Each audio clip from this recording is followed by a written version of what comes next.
সবাই পরীক্ষা দিচ্ছে আর আমি এখানে।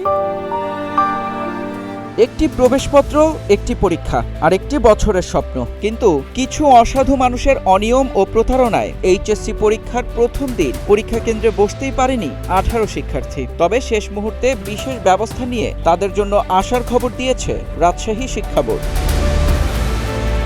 বগুড়ার মহাস্থান মাহিসওয়ার ডিগ্রি কলেজের 10 এবং নাটোরের আব্দুলপুর সরকারি কলেজের 8 শিক্ষার্থী ফর্ম পূরণের টাকা জমা দিলেও বোর্ডে নিবন্ধন সম্পন্ন হয়নি বলে অভিযোগ ওঠে। ফলে বৃহস্পতিবার বাংলা প্রথম পত্র পরীক্ষায় অংশ নিতে পারেনি তারা। ভুক্তভোগীদের অভিযোগ, কলেজের অফিস সহকারী ও খণ্ডকালীন কম্পিউটার অপারেটর ফর্ম পূরণের টাকা নিয়ে বোর্ডে জমা দেননি। অনলাইনে জমা দিলেও তো একটা রসিদ দেয় যেটা কলেজে জমা দিতে হবে।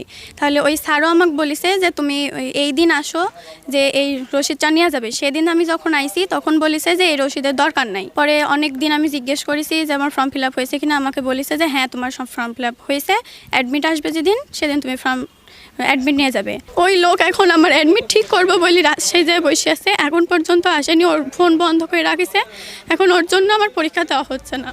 তবে অভিযুক্তদের সঙ্গে একাধিকবার যোগাযোগের চেষ্টা করা হলেও তাদের কোনো বক্তব্য পাওয়া যায়নি। এ ঘটনায় শিক্ষার্থী ও অভিভাবকদের মধ্যে চরম ক্ষোভ সৃষ্টি হয়। পরে বিষয়টি রাজশাহী শিক্ষা বোর্ডের নজরে এলে নেওয়া হয় বিশেষ ব্যবস্থা। বোর্ডের চেয়ারম্যান প্রফেসর ডক্টর শামীম আরা চৌধুরী জানিয়েছেন, শুক্রবার শিক্ষার্থীদের রেজিস্ট্রেশন সম্পন্ন করা হবে। ফলে শনিবার বাংলা দ্বিতীয় পত্র পরীক্ষায় তারা অংশ নিতে পারবে। এটা তো অবশ্যই একটু কষ্টদায়ক হয়ে যায়, কারণ হচ্ছে যে দীর্ঘ 2 বছর পরিশ্রম করার পরে যদি এক্সামে এসে যদি না দিতে পারে, এটা অবশ্যই তার খারাপ লাগা একটা বিষয়।